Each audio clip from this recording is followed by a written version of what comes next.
Antes de continuar generando expresiones DAX, les quiero compartir un tip. En ocasiones, cuando estamos construyendo nuestro reporte, nos encontramos con que hemos creado muchas medidas. Por ejemplo, acá en la pestaña de datos vemos una lista de medidas que hemos creado. A mí me gustaría, por ejemplo, que estas medidas estuvieran más organizadas o clasificadas. Para eso vamos a hacer lo siguiente. Nosotros aquí tenemos una sola tabla de medidas. Nos vamos a ir entonces a la pestaña de inicio, a la opción que dice especificar datos, y nos vamos a crear una tabla nueva de medidas que vamos a llamar M de medidas de agregación. La idea es que en esta nueva tabla clasifiquemos todas las medidas que tenemos de agregación y le vamos a dar cargar.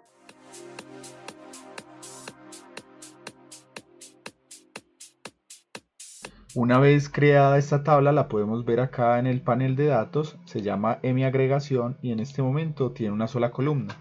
Nos vamos a ir para la vista de modelo y aquí viene la parte interesante. Entonces nosotros tenemos una tabla que ya habíamos creado de medidas, que en este caso se llama medidas DAX, y otra tabla que se llama mi agregación. La idea es que todas estas medidas las organicemos en esas dos tablas y las pongamos en carpetas. Vamos a hacer entonces lo siguiente. Todas estas que son funciones de agregación, como por ejemplo este máximo, los vamos a seleccionar con la función de control si queremos hacer la selección uno a uno, o podemos dejar presionada la tecla de Shift y seleccionar, por ejemplo, hasta donde dice aquí promedio. Una vez estén seleccionadas estas medidas, vamos a colocar que la tabla donde nosotros las queremos ver es en la que se llama M agregación. Vemos como al hacer esto, todas esas medidas migraron a la tabla que se llama M agregación. Y las podemos ver acá. Esta columna 1, si nosotros la eliminamos, lo que vamos a obtener es que nuestra tabla se va a convertir en una tabla de medidas y va a cambiar el icono de la tabla y va a quedar como este que dice medidas DAX.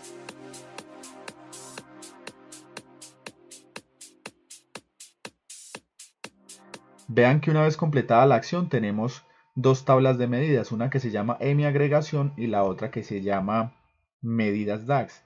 Por ejemplo, si ustedes desean a esta otra tabla, le pueden colocar M de medidas y le podemos colocar básicas, que es donde quedarían como todo ese otro conjunto de medidas que nosotros queremos que queden en esta otra tabla.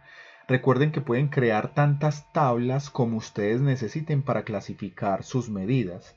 Otro recurso que también pueden utilizar, por ejemplo, dentro de esta tabla de medidas agregación, podemos seleccionar todas las que son del promedio. Entonces aquí con Shift presionado seleccionamos estas medidas y lo que vamos a hacer acá es que vamos a llamar esto como medidas de promedio. Entonces le vamos a colocar un nombre a la carpeta y le vamos a colocar medidas promedio. Notes entonces que dentro de la tabla de medidas de agregación se me creó una carpeta que puedo colapsar o expandir para ver estas medidas. Vamos a hacer lo mismo con las de mínimos y máximos para crear una carpeta. Vamos a colocarle acá el número 2 y vamos a colocar máximos y mínimos.